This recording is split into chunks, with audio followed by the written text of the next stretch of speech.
La primera carta de Pablo a Timoteo. Pablo pasó muchos años viajando, empezando nuevas iglesias, y en esta misión desarrolló un gran equipo de colaboradores. Timoteo era uno de ellos. Cuando Pablo estaba en la ciudad de Listra, conoció a las fieles abuela y madre de Timoteo, y fue impresionado por la pasión y la devoción de Timoteo por Jesús. Así que Pablo lo discipuló por muchos años y eventualmente empezó a enviarlo en misiones a diferentes iglesias. De manera que cuando Pablo supo acerca de un grupo de líderes que se infiltraron en la influyente iglesia de Éfeso, estaban esparciendo enseñanzas incorrectas acerca de Jesús y lo que significa seguirle, él envió a Timoteo para confrontar a estos líderes y restaurar el orden en esta iglesia. Así que después de que Timoteo llegó, Pablo les envió esta carta para darle seguimiento a los efesios e instruir a Timoteo sobre cómo cumplir esta misión. Esta carta tiene un diseño realmente genial. Hay un encargo inicial y otro final a Timoteo, para que vaya y confronte a estos líderes y a su mala teología. Y estos encargos rodean dos grandes secciones centrales de la carta, que están llenas de instrucciones realmente prácticas acerca de los problemas a los que Timoteo se enfrentaba en la iglesia de los Efesios. Y finalmente, estas secciones están conectadas o concluyen con 3 poemas. Cada uno de ellos exalta al Jesús resucitado como el Rey del mundo. Profundicemos y verás cómo luce todo esto. Pablo inicia la carta recordándoles cómo envió a Timoteo a Éfeso para confrontar a estos líderes que estaban esparciendo su extraña enseñanza. Les describe cómo estos tipos están obsesionados con especular acerca de la Torá, específicamente acerca de las primeras historias y las genealogías en el libro de Génesis.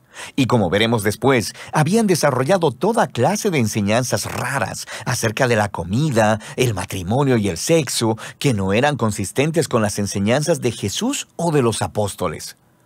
Pablo incluso nombra a algunas de estas personas, Himeneo y Alejandro, y describe cómo su enseñanza ha dividido a la iglesia y ha generado controversias. Y Pablo dice que esta es la primera señal clara de que su enseñanza está distorsionada. Cuando se imparte enseñanza cristiana genuina, esta es fiel al camino de Jesús y resulta en amor y fe genuina.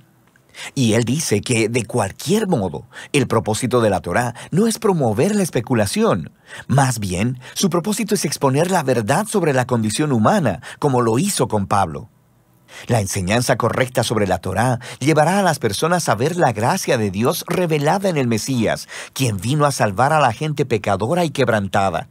Así que Pablo concluye aquí con un poema que, por sobre todo, honra al rey y llama a Timoteo a detener a estos hombres y sus enseñanzas. Y luego aborda temas muy específicos de esta iglesia, causados por los falsos maestros. Primeramente, llama a Timoteo a tener reuniones de oración regulares para orar por la paz y por los líderes gobernantes de Roma. Porque la paz en la tierra crea un contexto ideal para que los seguidores de Jesús sigan esparciendo el mensaje del Dios de paz, quien quiere que todas las personas sean salvas. El Dios que envió a Jesús como el único mediador para dar su vida en rescate por todos. En contraste con los falsos maestros, Pablo le recuerda a Timoteo que Dios quiere rescatar al mundo entero y orar hará que este propósito se mantenga presente en sus mentes. Pablo luego aborda problemas relacionados con hombres y mujeres que estaban siendo influenciados por estos líderes corruptos en Éfeso. Así que, primero, él pone un alto a un grupo de hombres que estaban siendo arrastrados a furiosas disputas teológicas que los falsos maestros iniciaban. Les dice que estos tipos deben aprender cómo orar. Luego, confronta a un grupo de mujeres adineradas de la iglesia, quienes estaban comportándose en las reuniones dominicales de la iglesia como si fuera un desfile de modas. Se vestían tan lujosamente que avergonzaban a la mayoría de las demás personas, quienes no podían pagar ese tipo de guardarropa. Y no solo eso, sino que también algunas de estas mujeres estaban usurpando las posiciones de liderazgo en la iglesia y estaban propagando la mala teología de los maestros corruptos. Así que Pablo le pone un alto a estas mujeres. Él dice que ellas no deberían enseñar o dirigir en la iglesia, y luego continúa analizando la historia de Adán, Eva y la serpiente en Génesis capítulo 3. Ahora, esta es una de esas secciones de las cartas de Pablo que, como dijo Pedro, son un poco difícil de entender. Algunos piensan que Pablo está prohibiendo que las mujeres siempre enseñen o dirijan a los hombres en cualquier iglesia, y que sus comentarios acerca de Adán y Eva demuestran cómo Dios ha ordenado que solo los hombres pueden ser líderes en la iglesia. Hay otros que piensan que Pablo está prohibiendo que las mujeres tengan autoridad de liderazgo sobre los hombres en la iglesia, pero una vez que hayan sido educadas, ellas pueden y deben enseñar como líderes en la iglesia bajo el liderazgo masculino.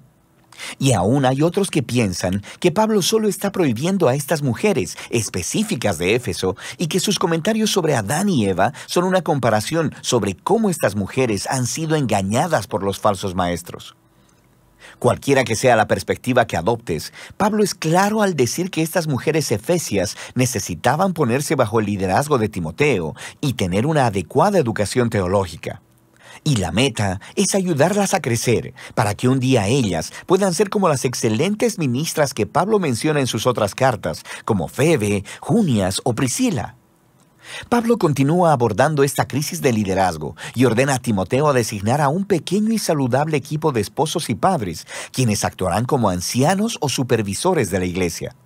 Estos deberían ser hombres de carácter e integridad excepcional, quienes trabajarán al lado de un equipo de diáconos, una palabra griega que significa sirviente, quienes son hombres y mujeres quienes dirigen y hacen el ministerio de la iglesia y quienes deben tener el mismo tipo de carácter que los ancianos.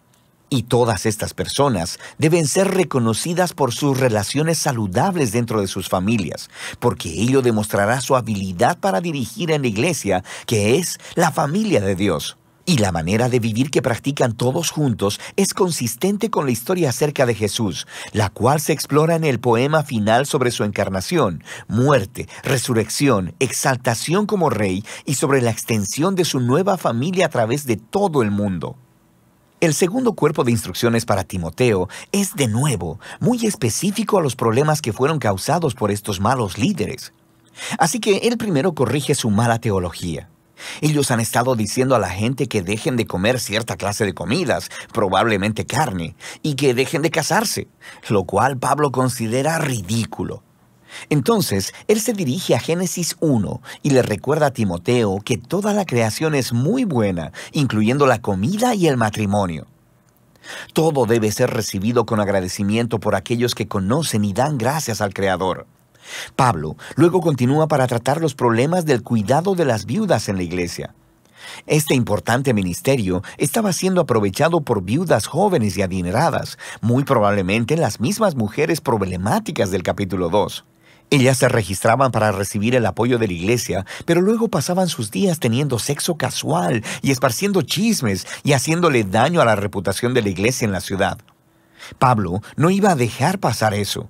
Él dice que solo califican las viudas mayores que no tengan otro apoyo familiar, y en ellas la iglesia debe mostrar el amor y la generosidad de Jesús.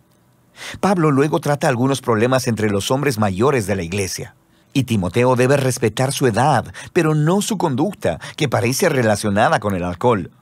Ellos están dañando la reputación de la iglesia en Éfeso, así que Timoteo debe, en amor, confrontarlos y pedirles que renuncien si están en el liderazgo. Y luego Pablo añade una nota interesante al margen, diciendo que sus instrucciones no significan que Timoteo nunca deba tomar alcohol. Debido a sus problemas estomacales, Timoteo probablemente debería tomar una copa de vino cada noche con su cena. Pablo luego trata un problema entre los esclavos cristianos, porque algunos de ellos estaban faltándole el respeto a sus amos cristianos. Así que sí, el Evangelio trae igualdad entre los seguidores de Jesús. Sin embargo, Pablo cree que esta igualdad necesita ser implementada de manera que no comprometa la misión y el testimonio de la iglesia. Si los cristianos se asocian con rebeliones de esclavos, ponen en juego su testimonio. La transformación cristiana del hogar romano debía ser implementada estratégicamente para que sus vecinos pudieran ser persuadidos y no ahuyentados de esta nueva visión de la familia de Dios. Finalmente, Pablo cierra su carta llamando una vez más a Timoteo a confrontar a los líderes corruptos. Pablo aquí expone sus motivos de hacer mucho dinero al multiplicar seguidores, y entonces cobrarles muy caro por sus enseñanzas. Estos maestros traicionaban a Jesús y a su mensaje de contentamiento y de vivir una vida simple. Así que Pablo instruye a los cristianos adinerados de Éfeso a que se hagan ricos en buenas obras y en generosidad, que sean de las personas que someten todos sus recursos al Rey Jesús. Y es Jesús quien inspira el poema final sobre cómo Él es el verdadero Rey por sobre todos los reyes. Primera de Timoteo es una carta muy importante. Nos ayuda a obtener una visión integral de la naturaleza y la misión de la Iglesia. Así que lo que una comunidad de fe cree moldeará directamente cómo esa comunidad vive y se comporta en su ciudad. De manera que su teología, sus creencias, deben ser constantemente criticadas y conformadas por las Escrituras y por las buenas nuevas acerca de Jesús.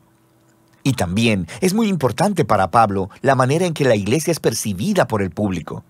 Los cristianos deben ser conocidos como personas íntegras, conocidos por sus buenas obras, conocidos por servir a los pobres y a los más vulnerables. Todo por su devoción al Rey Jesús resucitado. Y de eso se trata Primera de Timoteo.